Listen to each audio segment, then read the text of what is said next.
This is a presentation of Northeast Streaming Sports.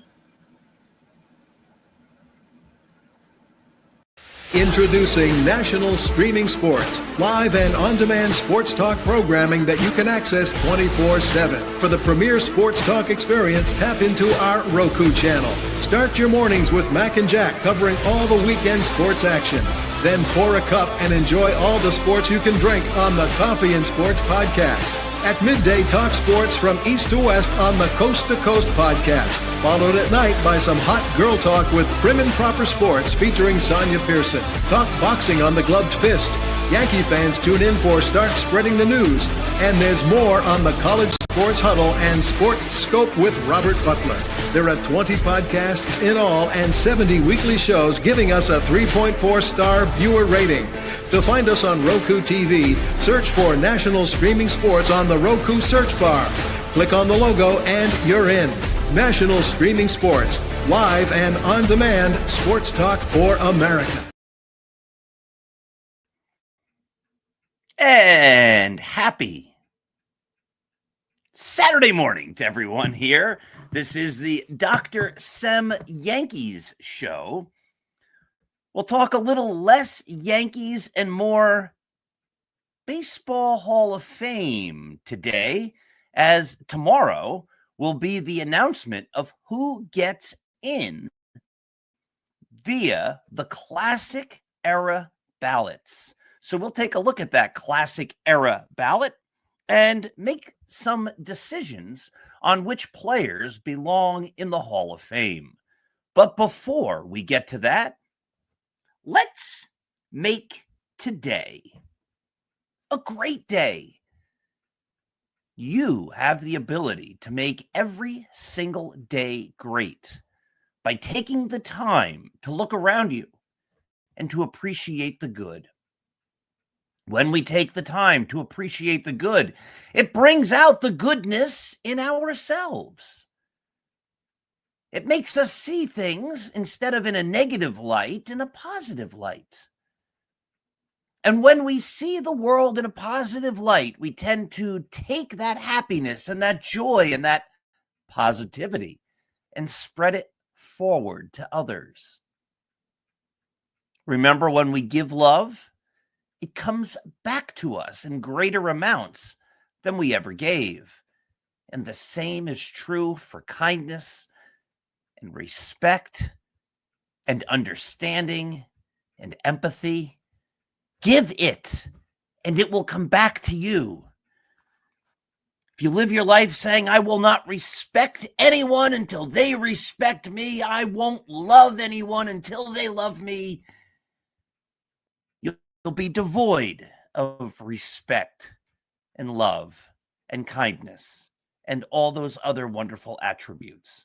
Take the time to look around, notice the good, and then perpetuate the good by spreading it forward. And if by some chance, because life is difficult and hard, it's not supposed to be easy, you can't find any good, well, then create some of your own. Don't go saying, well, there is no good, I guess I'll have to be miserable. No.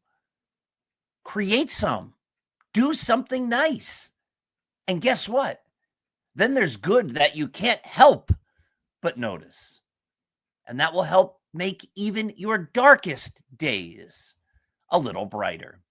Hey, just a reminder as well that the Dr. Sem Yankees Show is brought to you. It's brought to us by Artemisia Publishing. Artemisia Publishing can be found at apbooks.net. Artemisia, a traditional publisher located in the good old United States of America. I don't know why I did an accent there. But anyway, located in the good old United States of America, has a tremendous selection of great books in a variety of great genres. They also have a collection of wonderful books that I wrote, including Roy White's autobiography, From Compton to the Bronx. They also have, the least among them, my award-winning novel, Scattering the Ashes, and so much more. So let's get to the baseball talk. As we said, tomorrow, December 8th, will be the announcement of the members of the Hall of Fame. If any get in, the newest of them voted in the special election that focuses on what they're calling the classical era. Now, I did an article on Start Spreading the News, the greatest Yankees site. You can see our address right down there. If you haven't visited Start Spreading the News, what are you waiting for? Take a look. It is the greatest site. But anyway, I did an article a number of weeks ago. It was back in November. It was a couple of weeks ago. The players in that classic ballot are Dick Allen, Ken Boyer, John Donaldson, Steve Garvey, Vic Harris, Tommy John, Dave Parker, and Luis Tiant. Interestingly, because you don't find this all the time with any Hall of Fame ballot, and even the special election ones, there is an argument for every one of the players to make the Hall of Fame. Every single one of those players has a legitimate argument. There's not an embarrassment on there. There's not a player on there where you can say that person's induction into the Hall of Fame would greatly lower the standards of the Hall of Fame. I don't think some quite make the standard, but on the other hand, all of them are Hall of Fame worthy. They were each above average, excellent star players in their day, and they each had memorable moments, memorable seasons, and did things unlike the vast majority of baseball players in the game's long and illustrious history. So any of them, if they get included in the Hall of Fame, are deserving. I think some on that list are more deserving than others. And let me then start also with one other caveat. I am not a student of the Negro Leagues. I've read about the Negro Leagues. I've read about the Negro League players. But I don't know the history of the Negro Leagues as well as I know the history of Major League Baseball. So there are two members of the Classic vote who are up for vote by the Classic Committee who played in the Negro Leagues. That's John Donaldson and Vic Harris. Now, I read a bit on both of them. And when you read their stories and when you read what they did, again, they are both Hall of Fame worthy. They are both legendary players and legendary figures from the Negro Leagues. But when I do my analysis and I look at the statistics and compare the statistics and look at things like WAR, we don't have those numbers for those players. So all we have are the stories that tell what those two players did. And those stories are epic and great. And if those two players, John Donaldson and Vic Harris, make it into the Hall of Fame, that's great. They are both more than deserving. But in my analysis today, I'm not going to discuss either because I'm really going to base my discussion on the statistics that the other players compiled and how they compare statistically to the players in the Hall of Fame. Now, with one player I'll talk about, I think his story rises above statistics, and that's Tommy John. And we'll get to him in a moment. But again, we're just going to be looking for the most part at the stats. So when I wrote my article, the first player I discussed was Dick Allen.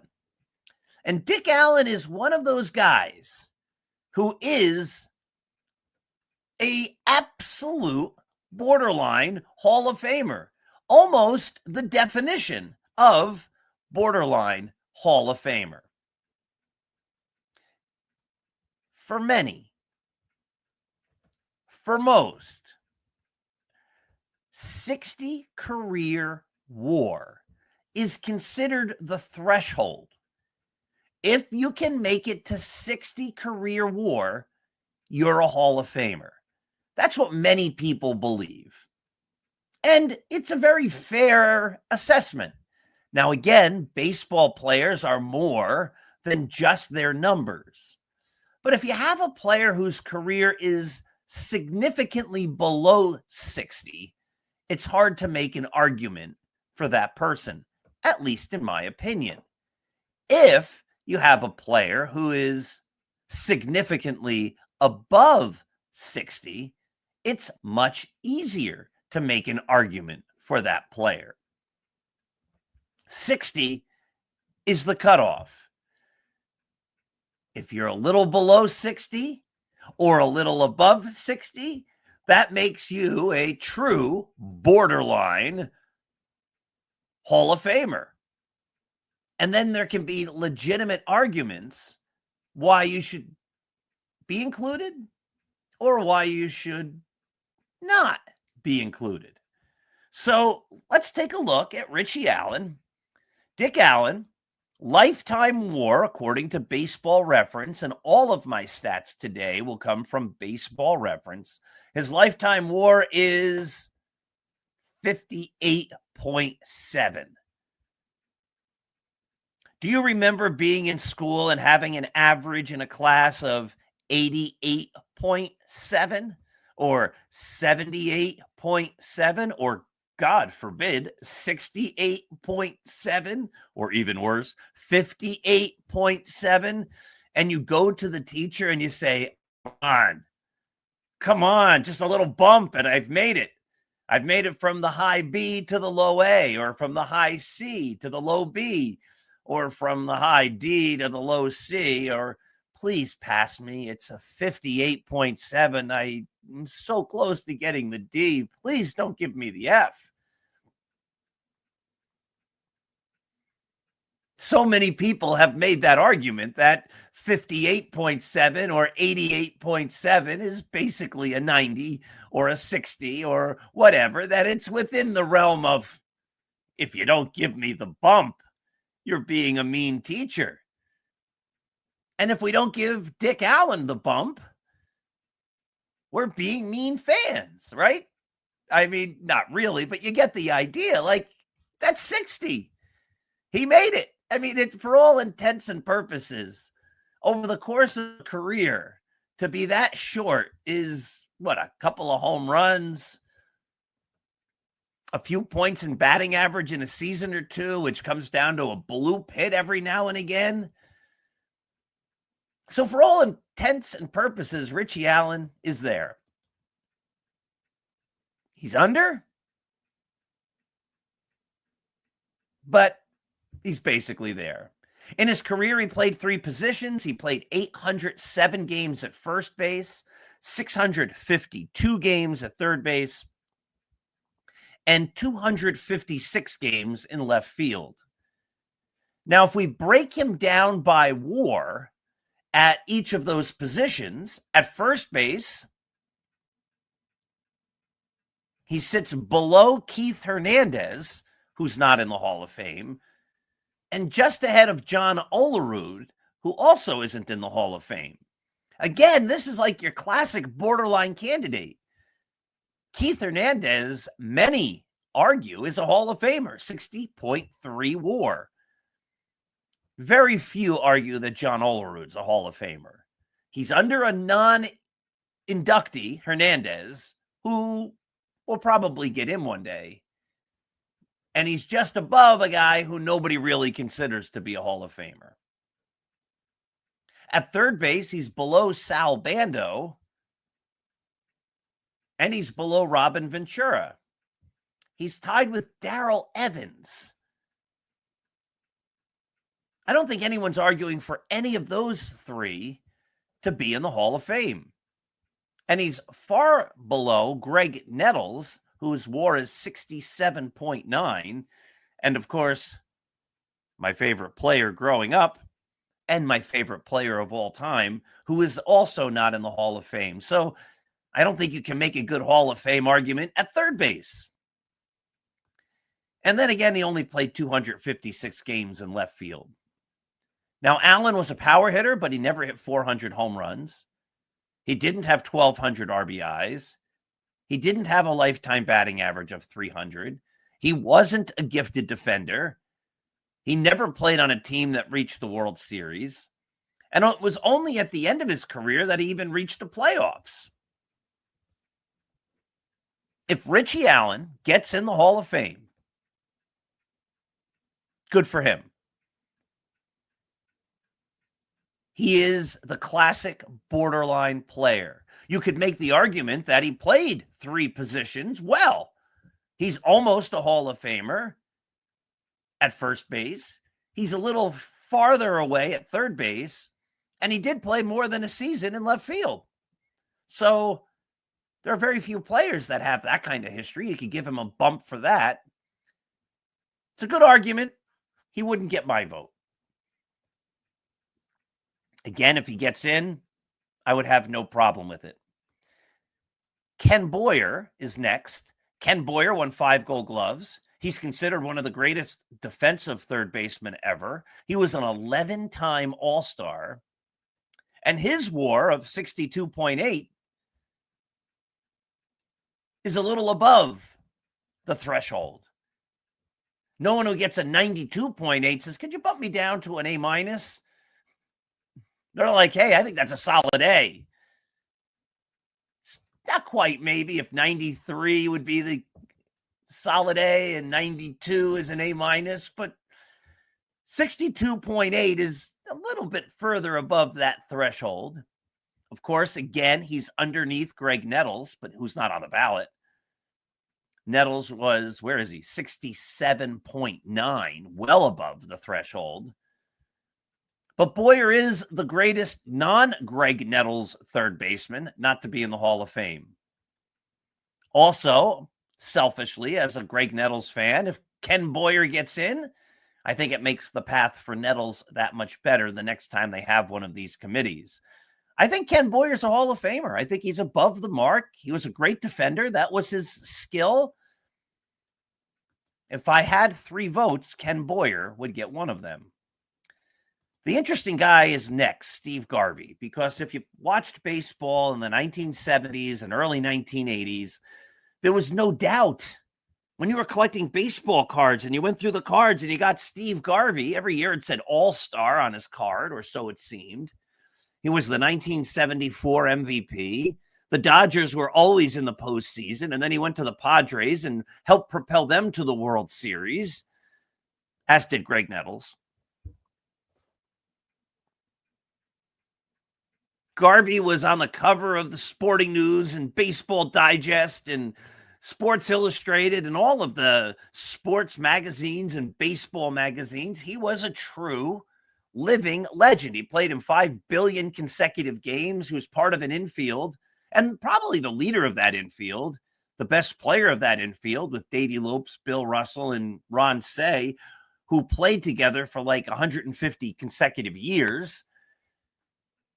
He always hit 300. He always had more than 20 home runs. He always seemed to have close to or at least 100 RBIs. And when everybody saw him play, there was no question at all that Steve Garvey was a Hall of Famer. But then, when you look at his career numbers, his lifetime WAR is only 38. Now think about that. If you had a 78, you'd need 10 points to get to 88. No one who gets a 78 average is saying, I think I deserve the A. I mean, he'd have to go to 48, 58. That's 22 points in order to get to that threshold. If we give him 20 points, that gets him to 58. Dick Allen's 58.7. I mean, Steve Garvey's not close. He's not in the ballpark. I don't know how quite to figure WAR. I mean, it's such a complicated formula in order for them to do it. Much smarter people than I are the ones who calculate it. Anthony Rizzo's WAR for his career, and no one is saying Anthony Rizzo's a Hall of Famer, is 39.8. Anthony Rizzo is above Steve Garvey. Don Mattingly is way below the threshold. I would love Don Mattingly to be in the Hall of Fame. His lifetime WAR is only 42.4. He had a brief, bright, shining period, and then a longer period where he was very good, pretty good, not so good. He's a legendary Yankee who we all love. But Mattingly's WAR is only 42.7, but that's still significantly above Steve Garvey at 38. Steve Garvey is not a Hall of Famer. He put up a ton of great numbers. He was a legendary player in his day, but he was not a Hall of Famer. All right, next guy, Tommy John. Now, I wrote a longer article looking at Tommy John, and I make the argument that Tommy John, just on his numbers alone, is a Hall of Famer. Tommy John won 288 games. I believe he has the most wins since 1890, not just in the 1900s. Add 10 years to that. Go back to 1890. And then add the 24 years since then in this century, the 2000s. That's what, 134 years of baseball? No player in the history of baseball has more wins than Tommy John, who is not in the Hall of Fame. Now, Tommy John's WAR, we have to keep this consistent. This is what we're all looking at, 62.1. That is basically tied with Ken Boyer's 62.8. It's above Steve Garvey by miles. It's above Dick Allen.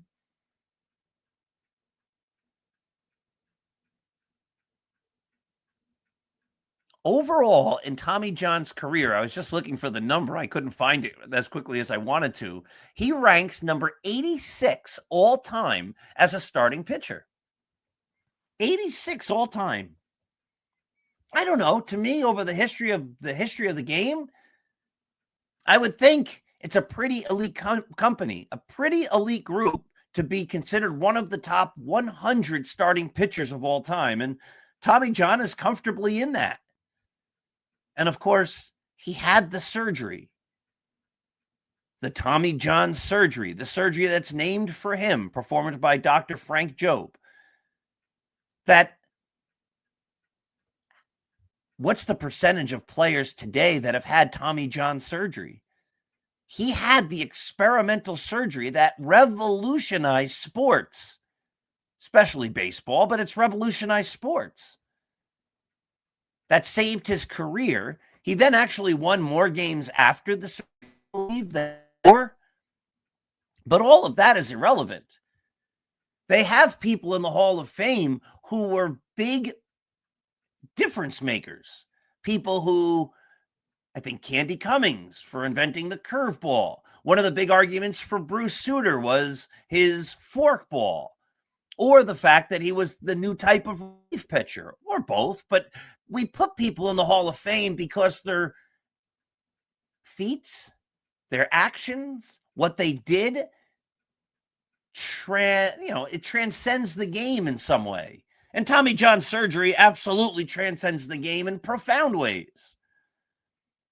If Tommy John had 20 wins over his whole career, or 103 wins, if he had a losing record or whatever, maybe you can make the argument that he doesn't belong in the Hall of Fame. But maybe you can make the argument that because he had Tommy John surgery and proved that it could work and you could thrive after it, and that so many players have had Tommy John surgery, that he belongs in there just for that. think that's a compelling argument. But add to that the fact that he has more wins than anybody since 1890 and his WAR is above the threshold. I think it's a no-brainer. If I had to vote, I'd vote for Tommy John. I think it's time that Tommy John gets his due. The next player, again, shockingly, career, his WAR is only 40.1. If you looked at Steve Garvey and you said he's a Hall of Famer, another player you looked at when he was playing was Dave Parker. He was absolutely going to be a Hall of Famer. And very similar to Mattingly, he had a period where he was beyond great. And then he had a long period where he was less than great. Unfortunately, I'm running short on time here. Parker, I used to compare to Jim Rice, but he just isn't quite at Jim Rice's level. They both won MVPs. They were both feared power hitters, one in the American League, one in the National League. But Dave Parker only ranks 54th all-time in WAR in right field. He's below David Justice. He's below J.D. Drew. He's below Jack Clark. Parker didn't reach 350 homers. He didn't hit 300.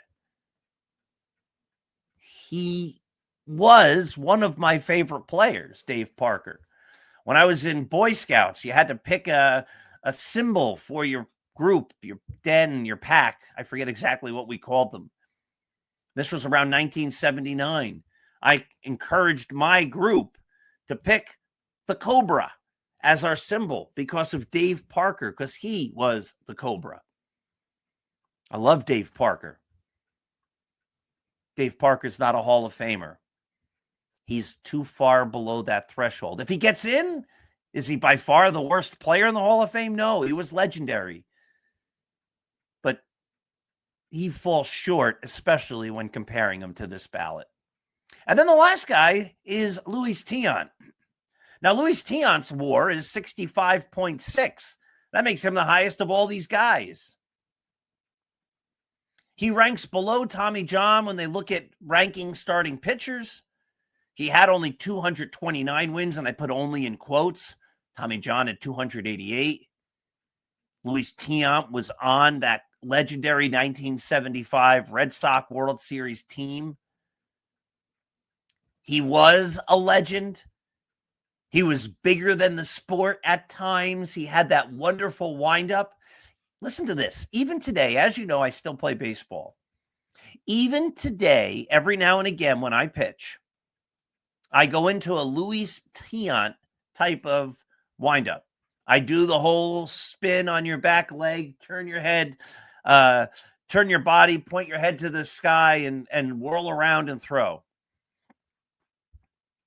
Even today, when I do that, guys on the other team will go, Luis Tiant. Hey, that guy just did a Tiant.